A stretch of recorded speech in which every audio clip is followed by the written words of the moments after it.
welcome back. And with the second loop well underway, Johan van Staden and Mike Lawrenson were still leading the special vehicles in the Atlas Copco bat, with former champions Chris Visser and Jaapie Badenhorst out in front by a wide margin in an impressive performance in the production vehicle category in the Team Ford Ranger. The motorized bat Venom of Evan Hutchison and Dani Stassen was third on the road and second amongst the specials, but for the big space-framed cars it was tough going on the tighter sections of the route. Catching Visser and Badenhorst would be one thing, and getting past another kettle of fish. Behind the motorized car there had been a change, with runaway Class P leaders Colin Matthews and Alan Smith up into third in the Century Racing CR3. A cooling fan malfunction saw Clint Gibson and Gary Campbell drop their pace. That allowed Lawrence and Gerard du Plessis to also make up a position. On a sweltering day, these youngsters had the right idea, whilst crews like Lance Woolrich and Ward Huxtable suffered in sweatbox cockpits. Second amongst the production cars was compensation for the Ford crew, who were now being chased by Nardus and Louis Alberts, who were quietly putting together a solid race in the Rapsabat.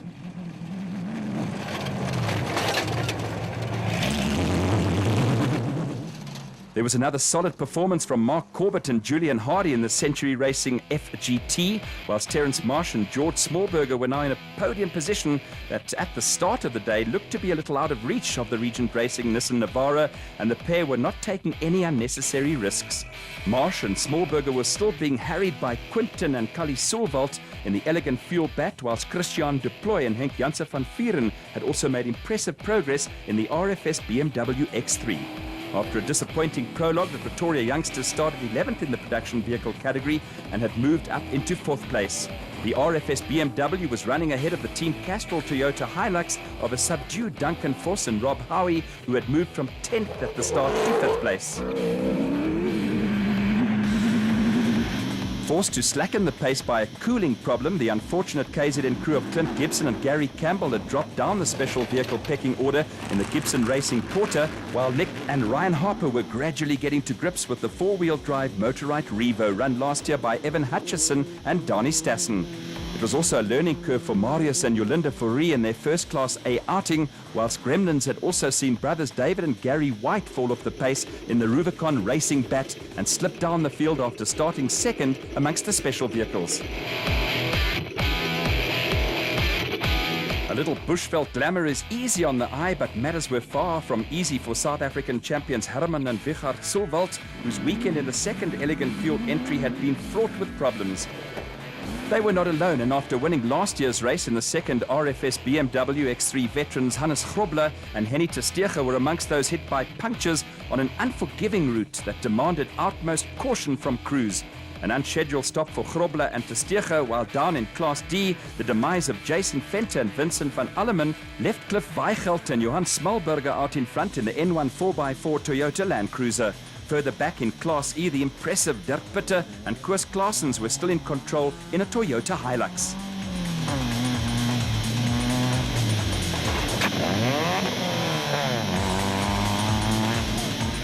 At the compulsory 15-minute stop after the second loop of the race, there were some interesting thoughts from crews who still had some hard work lying ahead of them on a tough route. It's dusty, it's fast, a lot of lurkers, difficult route because it's very, very fast, the pace is very high.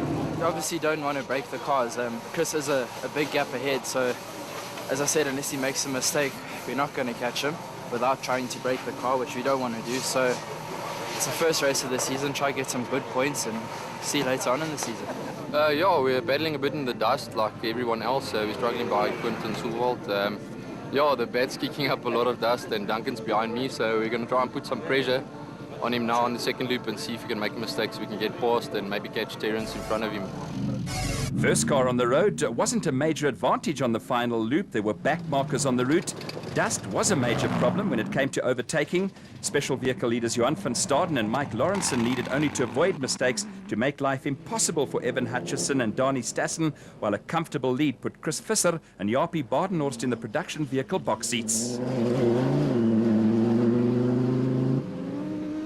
An interesting tussle for third in the special vehicle category was still going on between Class P leaders Colin Matthews and Alan Smith in the Century Racing CR3. They had so far not put a wheel wrong in holding off of Lawrence and Gerard du Plessis, who were making an impressive return to the ABSA Championship. A pair of locals took the opportunity to grab some TV time, whilst Lance Woolrich and Ward Huxtable continued to look the part in the second Ford Racing Ranger. Woolrich is the son of former SA champion Neil and looks to be championship material himself. A little further back, Nardus and Louis Alberts were continuing their steady progress in the Rapsabat and had been given a solid 5th place amongst the special vehicles for much of the race. A trademark performance from Terence Marsh and George Smallberger was keeping them solidly in a frame for a podium finish, whilst Clint Gibson and Gary Campbell were hanging in there bravely, with some anxious moments for Gibson's father along the route.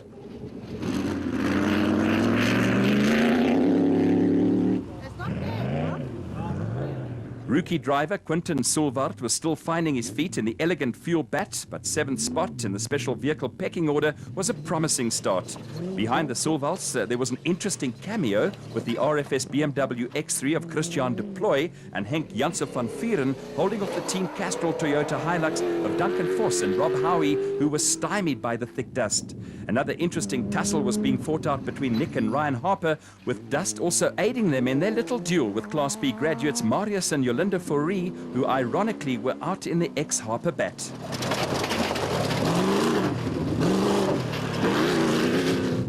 Brothers David and Gary White were still soldiering on in their Rubicon bat, but from 2nd at the start to 9th was not a happy return for the pair.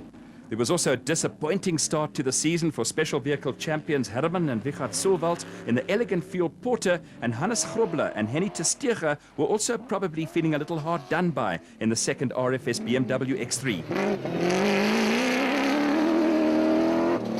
Limpopo crew of Naeem Musaji and Rayan Bodhania are the pair of triers and put together another gutsy run in the Maxis Porter, whilst Hugo de Bruin and Henry Hugo in the My Karen XL Toyota Hilux were another crew who would have gone into the weekend hoping for a better result. A win in Class D was a perfect result for Cliff Weichelt and Johan Smallberger in the N1 4x4 Toyota Land Cruiser, with Weichelt travelling all the way from Perth for the race. Behind the Transcore Ford Ranger of Graham and Trevor Leith was showing a few battle scars, while Daniel and Lo Zealy will have been delighted with the result that ended a string of non-finishes in the Orange Works Porter. For Castrol Toyota pair of Anthony Taylor and Chris Birkin, a brave effort took them from the back of the field into the top 10. There was also a perfect start for the season for Dirk Pitter and Koos Klaassen, with victory in Class E giving Toyota their 2nd class success of the race.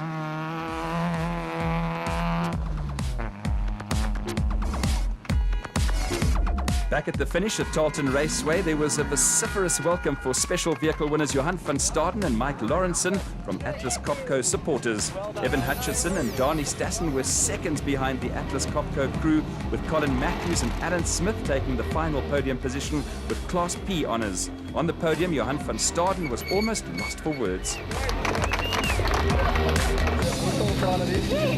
Awesome. There's no words for it. It's hard work. Thanks to my navigator calling it all right, and me luckily doing it all right. I'm ecstatic. Thank you. In the end, there was only 15 seconds between 1st and 2nd, with Colin Matthews and Alan Smith the only Class P car amongst the Class A hordes.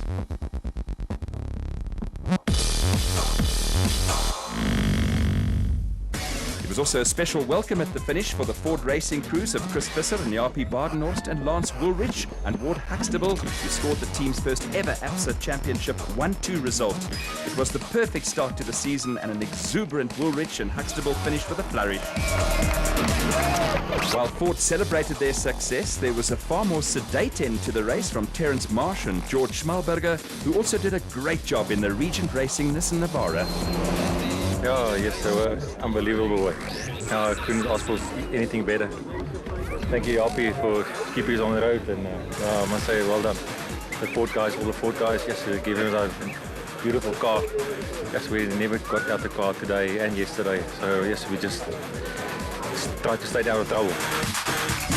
It was a fairy tale start to the season for Ford Racing, with Ford, Nissan, BMW and Toyota entries all in the top 10. A great result also for Class D crew of Cliff Weichelt and Johan Smallberger in 8th place.